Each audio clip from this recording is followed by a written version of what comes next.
So today's video will go ahead and talk about what are the effective strategies to help you get really high scores 10, 11 or 12 in your CELPIP writing.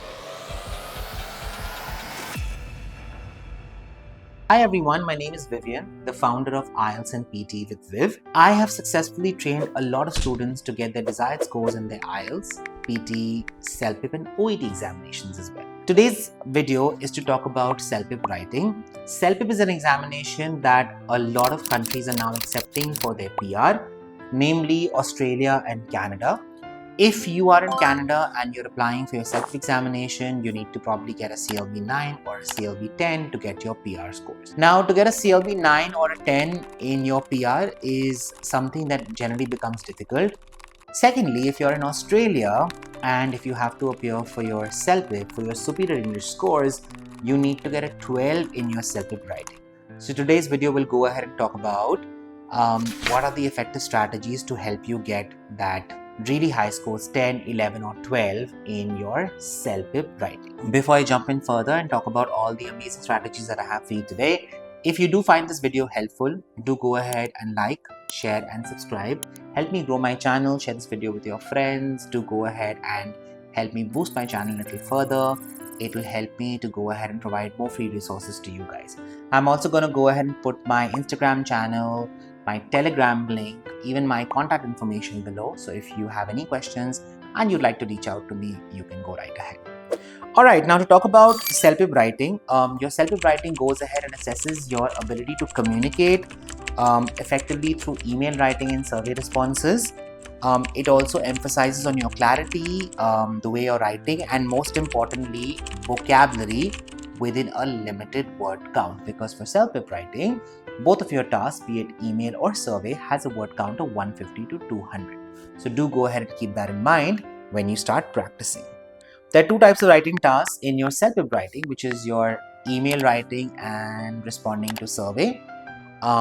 You have to also go ahead and remember your word count for both of your tasks. It is 150 to 200, so you have to ensure that you write something really meaty, something really nice within these 200 words to ensure to get the maximum score possible. Unlike other examinations, which is IELTS, where you can write a lot, you can write more to get more marks. In CELPIP, you have to maintain that word limit and you have to write within that word limit. So you have to have extensive vocabulary. So remember, vocabulary is extremely important. I will be highlighting that throughout this video today. Also, what is really important is who you're writing to. It's important to go ahead and maintain your tone, your consistency, keeping in mind the audience who is going to be going ahead and assessing your task. So for example, if you're writing to a manager, etc., the tone has to be different versus when you're writing to a friend. If you are going ahead and putting your details in terms of your surveys, depends on what kind of a survey that is. Majority surveys are of professional origin, so you have to maintain that kind of a response when you're writing. Now to talk about email writing task, do go ahead and keep in mind that a few things in the email are extremely important. You have to go ahead and very clearly talk about the purpose of the email. If your purpose is not clear, your email writing will end up losing marks. Once again, because there's a word limit, your purpose, etc. have to be very, very clear. Otherwise, you may end up losing marks on this, because in a small amount of words, you have to make a big impact in your writing. Secondly, your tone. Whenever you're writing an email, do remember, as Indians, we have a tendency of being very casual when you're writing, but most Canadians, Britishers, etc. do not really go ahead and write that. I'll give you an example. A long time ago, I saw this reel on Instagram where this British girl was writing to Amazon. She was upset about a refund that she had not received. It had been 14 days and she was writing, "Amazon, where is my money? It has been 14 days. I haven't heard back from you." But then she realized that she is British and she changed her tone, and this is how she wrote, "Dear Amazon, hope you're doing well. I'm writing this email to inquire about the status of my refund that I was promised 14 days ago."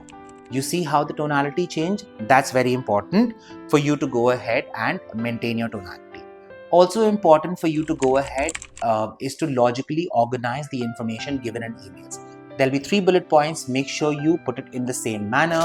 First bullet point in the first paragraph, second bullet point in the second paragraph, third bullet point in the third paragraph. It's important also for you to address all of these points appropriately. So for example, if you're writing 3 sentences for the first bullet point, try to give 3 sentences for the second and the third bullet point as well, primarily because if one paragraph is bigger and the other ones are smaller, it would look like that you are emphasizing more on a particular bullet point than the other one. So it's important that you give equal weightage to everything. Keep the language concise and focused towards the main ideas. Remember, vocabulary is very, very important here if you're looking to get that high score in your email writing part. Moving on to the next thing, which is responding to surveys. For this, it's very important for you to go ahead and choose a side and provide clear answers as to why you are going ahead and choosing your side. Try to give examples to support the reason or whatever are the reasons for your opinion. The examples will actually help you to go ahead and make your reasons more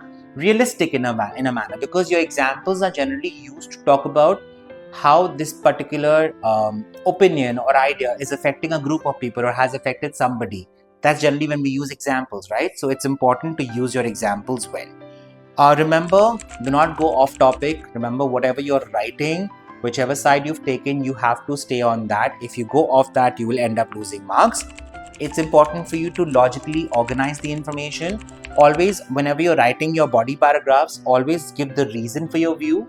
Then go ahead and explain and give example. That's how the logical organization should be. And remember, maintain relevance to what is being asked in the question. Do not deviate from the topic, or you'll end up losing marks. I'm reading from my iPad here, which is why I'm looking down, because I have all my points written down here. Now, I want to go ahead and stress on the importance of vocabulary. Please understand that if your vocabulary is not of a higher standard, you may not get a 9 or a 10. And to achieve a 12, it would be really difficult, because 12 is only given to those students whose vocabulary is really top-notch and on point. So emphasis on your vocabulary is extremely important. One recommendation that I'll give, one key tip, is that whenever you've written a sample, go ahead onto Google, check for ways to use different words, different things in this particular survey writing for you to get more marks. That is how you go ahead and enhance your vocabulary. This will significantly improve the score that you're trying to get in your CELPIP examination. Remember, you have to go ahead and have precise vocabulary for the topic that you're writing.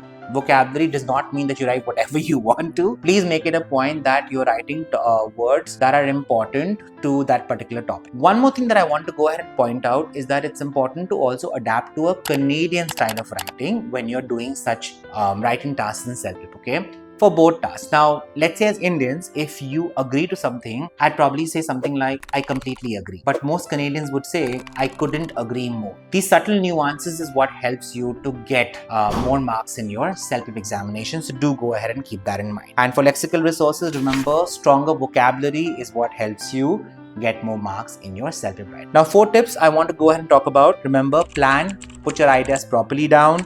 Try to use various sentences with different words. Try to add little complex sentences if you can. Remember to address every part of the prompt that is given to you. And lastly, proofread your work before you go ahead and submit.